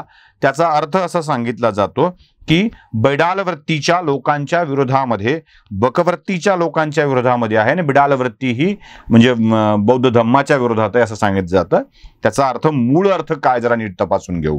विकर्मी अर्थात, म्हणजे विकर्मी म्हणजे कोणत्या धर्माचा नाही, विकर्मी अर्थात न्यायसंगत आचरण न करणारा, नास्तिक, पाखंडी बकवृत्तीचा असतो. म्हणजे ध्यानाचं सोंग करून जो दाखवतो बकवृत्तीचा, तुम्हाला ते माहिती आहे बगळा कसा बसत असतो. बैडाल वृत्ती आणि बकवृत्तीच्या लोकांचा वाणीने आदर करू नये, असा या श्लोकाचा अर्थ आहे. आता विकर्मी, बैडाल वृत्ती, बकवृत्ती हे शब्द कोणत्याही धर्मासाठी वापरलेले नाही आहेत. हे नाहीये कसं? ही बिडाल वृत्ती काय आहे, ही बकवृत्ती काय आहे, हा ढोंगीपणा काय आहे, हे पुढच्या काही श्लोकामध्ये स्पष्ट झालेलं आहे. त्यासाठी तुम्हाला पुढची श्लोक बघावी लागतील. 4थ्या अध्यायातच सलग 3 श्लोक तुम्हाला मी आता दाखवतोय. प्रत्येक श्लोक आणि त्याचा अर्थ, आधी श्लोक बघाल पुन्हा त्याचा अर्थ मी तुम्हाला सांगणार आहे. याचा अर्थ असा की धर्मध्वजी म्हणजे ढोंगीपणाने धर्माचरण करणारा, त्या धर्माची लोकांमध्ये कीर्ती पसरवणारा, द्रव्य लोभी, लोकांच्या ठेवी बुडवणारा, हिंसा करणारा, मत्सरी पुरुष बैडाल वृत्तीचा समजावा. म्हणजे उगीच धर्माची पताका खांद्यावर घेतली आणि निघालाय फसवत लोकांना धर्म हाच आहे सांगत, तो धर्मध्वजी. हिंसा करणारा, पैसे, धर्म सांगून पैसे कमवणारा, धर्म सांगून पैसे कमवणारा, ब्राह्मणांनी हे सुद्धा लक्षात घेतलं पाहिजे, हा बैडाल वृत्तीचा समजावा. खाली मान घालून नेहमी नम्रपणे वागण्याचा खोटा आव आणणारा, खाली मान घालून नेहमी नम्रपणे वागण्याचा खोटा आव आणणारा, स्वार्थ साधण्यात तत्पर, कपटी, खोटा विनय दाखवणारा पुरुष बकवृत्तीचा आहे.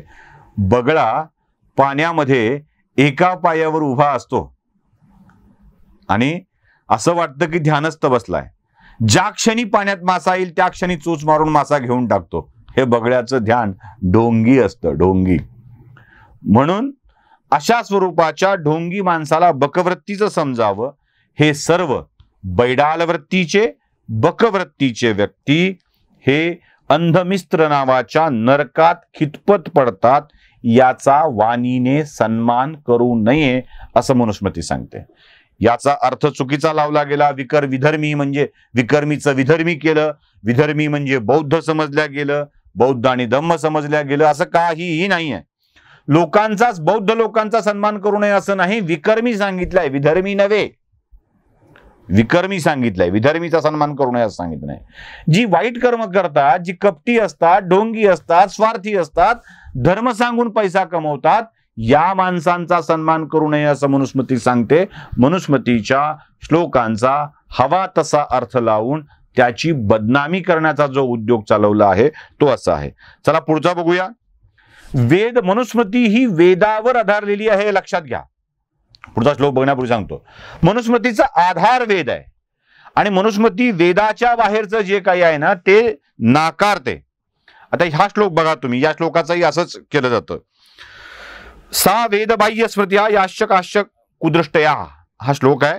याचा अर्थ असा की वेदांत सिद्धांताच्या विरुद्ध जे ग्रंथ आहेत ते कुसिद्धांत आहेत, ते श्रेष्ठ फल देत नाहीत, त्यामुळे तमोगुणाची वाढ होते, चुकीच्या ज्ञानामुळे अज्ञान अंधकार पसरतो, हे दुःखाचे कारण आहे.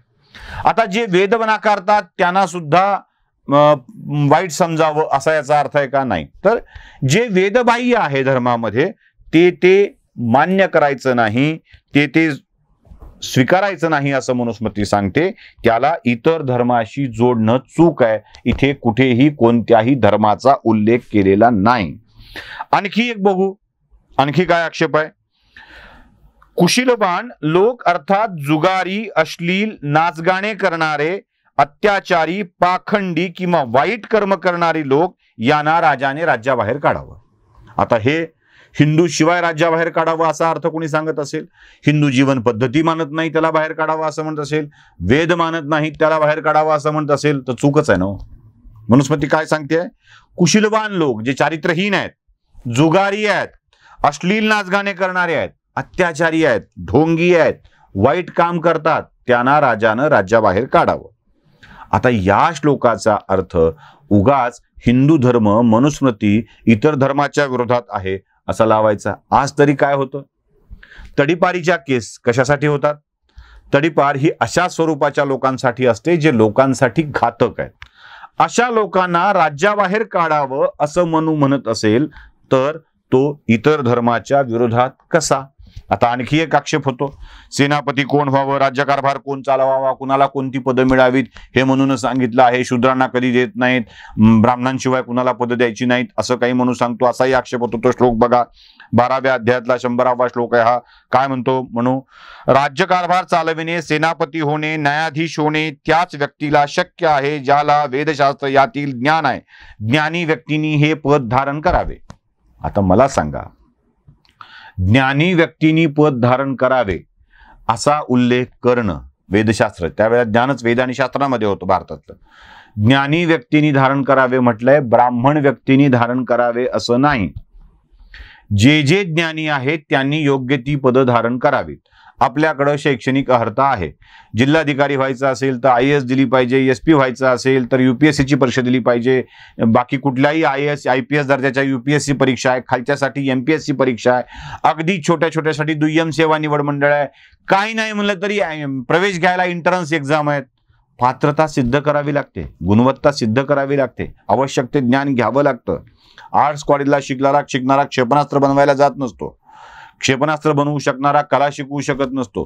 प्रत्येक पदासाठीची वेगळी शैक्षणिक अर्हता आहे आणि ती धारण करावी असं म्हणून म्हणणं कुठेही जातीचं समर्थन अथवा धर्माचं समर्थन किंवा अन्य धर्माचा विरोध अशा अर्थाने त्याला घेऊ नये. या सगळ्या गोष्टी अशा स्वरूपामध्ये मांडल्या गेल्या ना की त्याला मनुस्मृतीला इतर धर्माच्या विरोधामध्ये मांडल्या गेलं.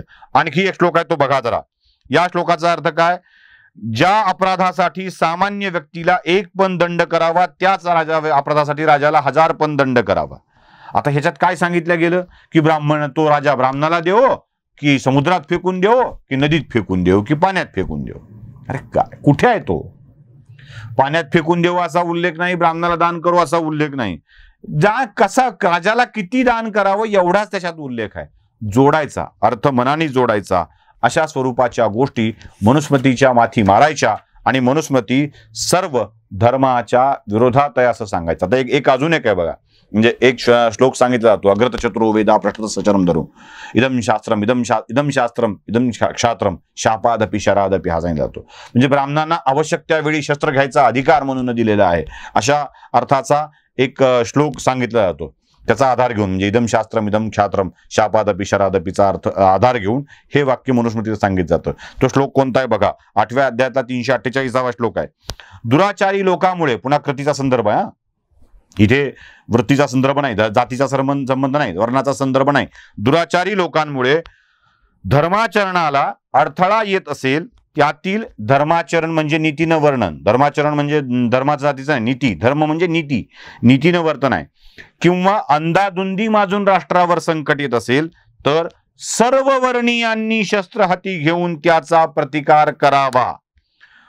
माझ्या हातात काहीच नाही म्हणून गप्प बसून राहू नये. सर्व वर्णीयांनी शब्द वापरलाय, सर्व वर्णीयांनी.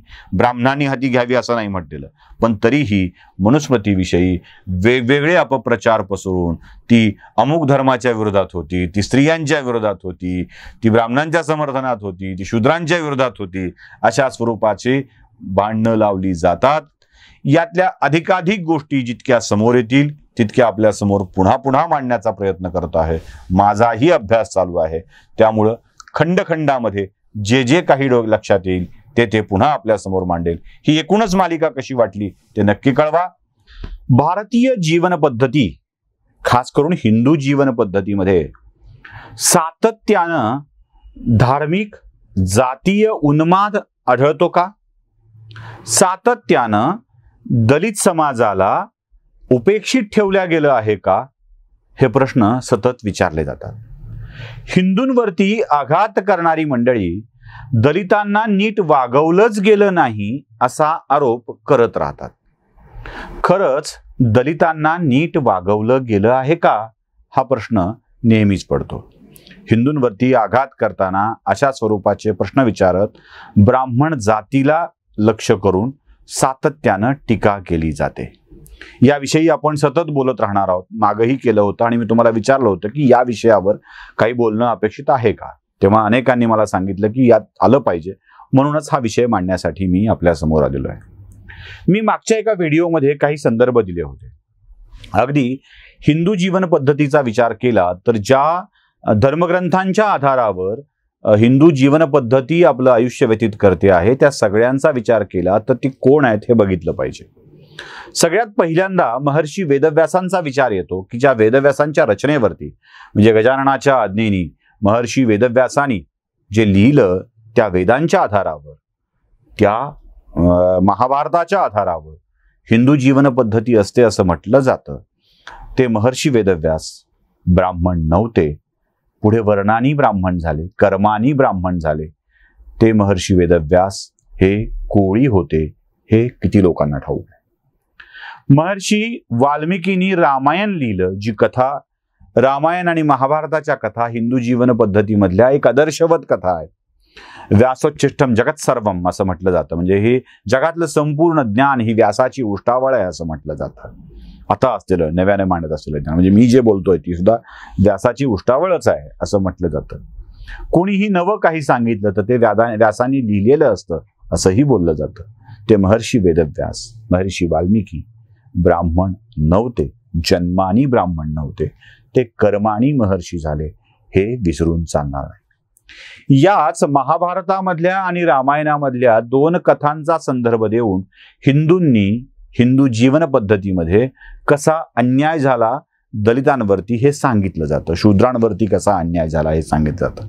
कथा दोन सांगितल्या जातात, एक शंभुकाची रामायणातली कथा आणि दुसरी महाभारतातली एकलव्याची कथा.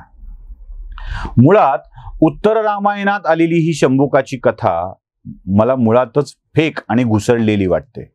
कारण राम पुष्पक विमान घेऊन शंभुकाला मारायला गेला वगैरे जे काही म्हटलं, वाल्मिकी रामायणामध्ये शंभुकाची कथा दिसत नाही, सापडत नाही. आता आधुनिक इतिहासाच्या नावाखाली कुणी काही लिहून वाल्मिकी रामायणच आहे म्हणून सांगत असेल तर गोष्ट वेगळी, पण मूळ वाल्मिकी रामायणामध्ये ही शंभुकाची कथाच नाही. दुसरं, जेव्हा लंका विजयानंतर राम अयोध्येमध्ये परत आले तेव्हा लंका विजयानंतर प्रभू रामांनी ते विमान इंद्राला परत करून टाकलं असा उल्लेख त्या कथेमध्ये आढळतो. आता काय इंद्राचं विमान भाड्यानं देण्याचा बिझनेस होता की काय असा प्रश्न पडतो. रामाने मागितलं आणि प्रत्येक वेळेला पाठवून दिलं अशी कोणतीही कथा वाल्मिकी रामायणात नाही. त्यामुळे शंभुकाच्या वधाची कथा ही घुसळलेली आहे, खोटी आहे. पण रामायणातली कथा मात्र मी खोटी म्हणणार नाही. एकलव्याचा अंगठा काढून घेण्याची कृती, एक भिल्लाचा मुलगा, आदिवासीचा मुलगा शस्त्रार्जन करू लागतो तेव्हा त्याचा अंगठा काढून घेण्याची दुष्कर्म द्रोणाचार्य करतात, एक ब्राह्मण गुरु करतो आणि हा दलितांवरचा अन्याय आहे अशा स्वरूपामध्ये ते मांडलं जातं. अगदी द्रोणाचार्य पुरस्कार देखील बंद करा अशी मागणी आली. द्रोणाचार्य पुरस्कार दिले जात नाही कारण द्रोणाचार्य ब्राह्मण होते. आता मला त्यात पुढे सांगायचं आहे, द्रोणाचार्यांनी एकलव्याला जेव्हा विचारलं तू कोण आहेस, म्हणजे ती कथा तुम्हाला ठाऊक असेल की त्याने आपल्या धनुर्विद्येच्या जोरावरती कुत्र्याचे आवाज बंद केला होता आणि त्यानं सांगितलं गुरुजी मी तुमचाच शिष्य आहे. तेव्हा त्याला त्याचा परिचय विचारला गेला तेव्हा एकलव्यानी आपल्या पित्याचं जे नाव सांगितलं आणि त्याचं काम सांगितलं ते खूप महत्वाचं आहे. एकलव्य आपल्या पित्याचं नाव सांगतो हिरण्यवधू आणि हा हिरण्यधनू माफ करा. एकलव्य आपल्या पित्याचं नाव सांगतो हिरण्यधनू आणि हा हिरण्यधनू नावाचा व्यक्ती मगध देशाचा राजा जरासंध याचा सेनापती असतो.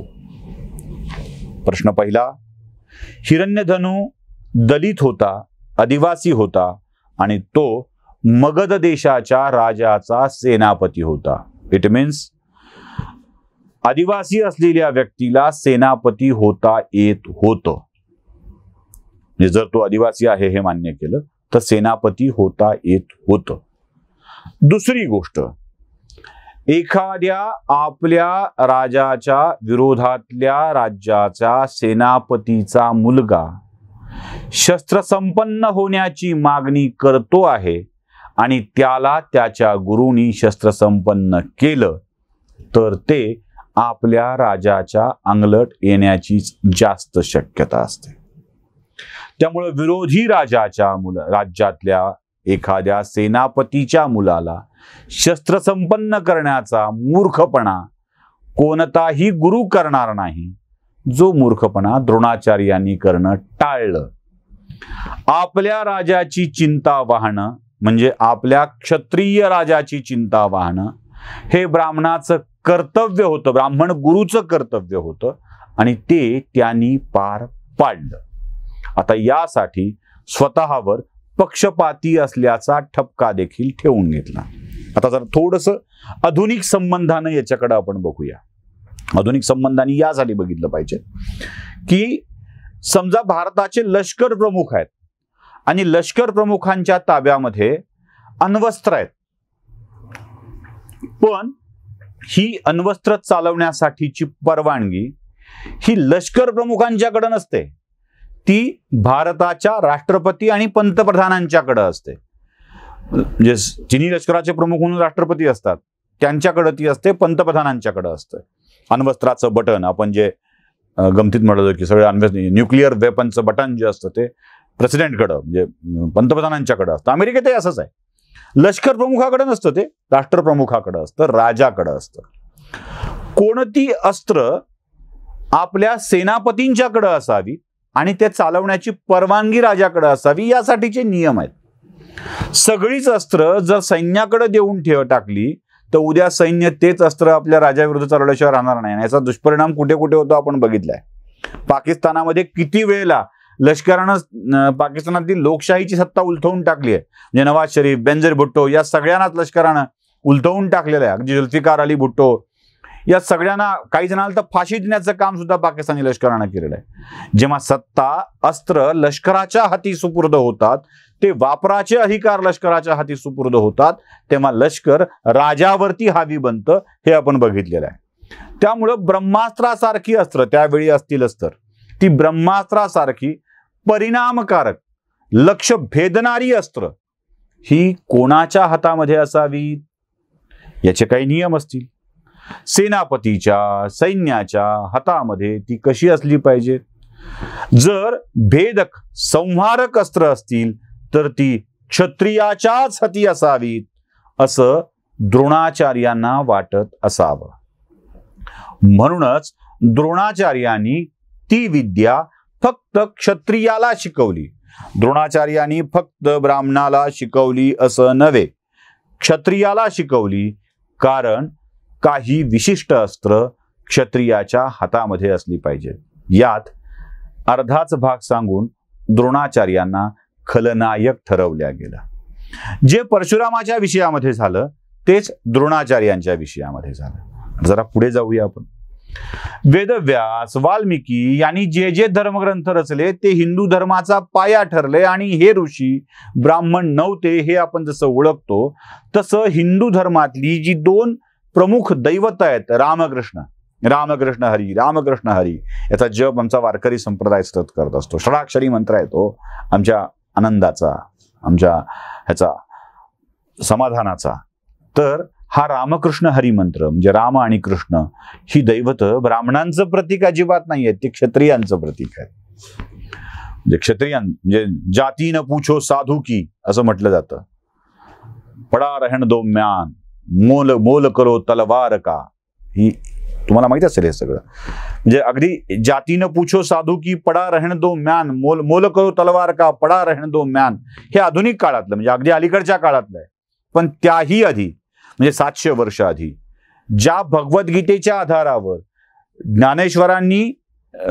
ज्ञानेश्वरी लिहिली, भगवद्गीतेचं भाषांतर म्हणून ज्ञानेश्वरी लिहिली, त्यांनी मनोनी भक्तीच्या क्षेत्रामध्ये जातकुळ मनोनी जातकुळ अप्रमाण असं स्पष्ट लिहून ठेवलेलं आहे. कुळ जातीला तिथे महत्व नाहीच आहे. या सगळ्या विषयामध्ये तुम्हाला बघितलं पाहिजे की ज्या ज्ञानेश्वरीत हे लिहिलंय ती भगवद्गीतेवर आधारलेली आहे आणि भगवद्गीतेमध्ये सुद्धा भक्ती महत्वाची मानली आहे, जात नव्हे. हे आपण लक्षात 9व्या अध्यायात ते स्पष्टपणे लिहिलं आहे की तिथे जात महत्वाची नाही आहे. जिथे जात महत्वाची नाही हेच शिकवल्या जातं तिथे जातीला महत्व दिलं गेलं. याचा प्रचार आणि प्रसार का केला गेला? यजुर्वेदामध्ये कुणी जर बघितलं ना तर त्यात एक स्पष्टपणे दिलेलं आहे नमामि शूद्रम नावाची कल्पना आहे. नमामि शूद्रम म्हणजे नमामि शूद्रम म्हणजे मी शूद्राला नमस्कार करतो. अजून एक तुम्हाला मला महत्वाचा संदर्भ सांगायचा आहे आणि तो संदर्भ घेऊन तुम्ही ठरवा की हे खरंच असं घडतंय की नाही. ते बघा काय आहे, आपण असं म्हणतो मनुस्मृतीनं सांगितलंय, त्या मनुस्मृतीविषयी आपण पुढच्या भागात बोलणार आहोत. या संदर्भाने मनुस्मृतीनं असं सांगितलंय की ईश्वराच्या डोक्यातून ब्राह्मणाचा जन्म झाला, बाहूतून क्षत्रियांचा जन्म झाला, हृदयातून वैश्यांचा जन्म झाला आणि पायातून शूद्रांचा जन्म झाला. हे खरं धरलं आपण थोडंसं वादासाठी चर्चेसाठी हे असंच आहे, समाज पुरुषाची कल्पना म्हणून ते खरं धरलं. तर जेव्हा ईश्वराच्या पायापासून शूद्रांचा जन्म झाला असेल तर मंदिरात जाणारा क्षत्रिय ब्राह्मण वैश्य डोकं कुठे ठेवतो? देवाच्या पायावरच ठेवतो. जिथून शूद्रांचा जन्म झाला तिथेच आपलं डोकं ठेवून तो नतमस्तक होतो. म्हणून यजुर्वेदामध्ये नमामि शूद्रम नावाची कल्पना आली, कारण तो अखंड सेवेनी आपल्या सेवा कर्मानी समाजाची सेवा करतो आहे. सवाष्णीच्या हातात बांगड्या भरल्यावर ती बाई कासाराच्या पाया पडते, ही आमची संस्कृती आहे.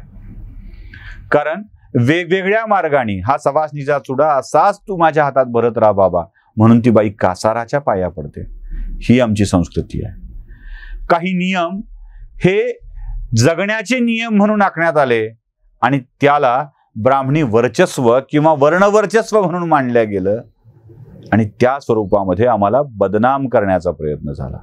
हे सगळं षडयंत्र ब्रिटिशांचं, ज्यांनी इथे राज्य करण्यासाठी हे विषय आमच्यामध्ये भरवले, रुजवले आणि आमचा खरा घोटाळा झाला. याच विषयावरती अधिकाधिक पडदा उघडण्यासाठी, मनुस्मृतीत काय लिहिलंय हे सांगण्यासाठी, वेदांमध्ये काय लिहिलंय हे सांगण्यासाठी दुसरा भाग घेऊन जाणीवपूर्वक येतो आहे. हिंदू जीवन पद्धतीमधल्या किंवा हिंदू धर्मामधल्या धर्मग्रंथांमधल्या ज्या ज्या गोष्टींवर आक्षेप घेतला जातो त्यापैकीच्या अनेक विषयांवर आपण बोलत आहोत. त्यातल्याच एका विषयाच्या चर्चेला आपण जरा पुढे नेऊया. डॉक्टर बाबासाहेब आंबेडकरांचं एक वाक्य मला खूप आवडतं.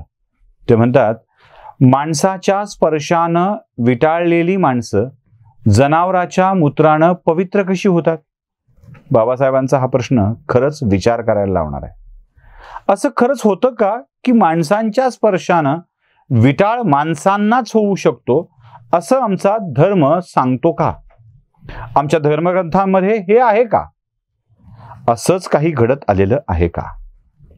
मुळात ज्या ग्रंथांवरती आक्षेप घेतला जातो त्या ग्रंथात या स्पृश्य अस्पृश्यतेबाबत किंवा वर्णातील कमी जास्त असण्याबाबत, दर्जाबाबत काय सांगितलं गेलं आहे याचा देखील स्पष्टपणे विचार करण्याची गरज आहे. मी पुन्हा माझं वाक्य ठामपणे सांगतो आहे.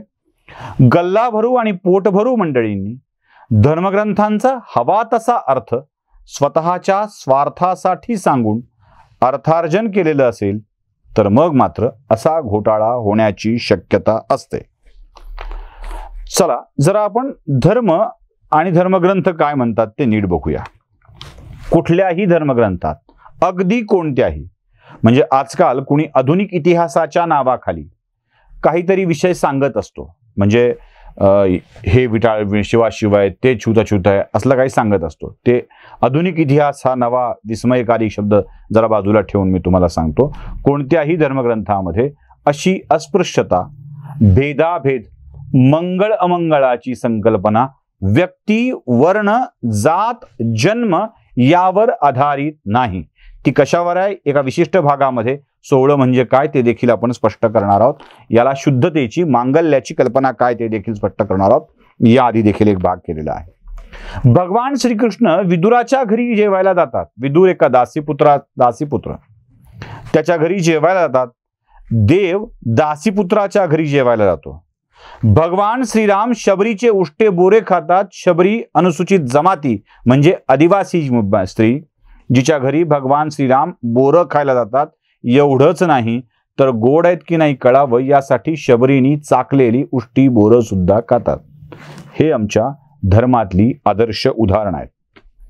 जन दूर दूर हो म्हणती तुझ भेटू कवण्या रीती अशी तक्रार भांडून संत विठ्ठलाशी करतात.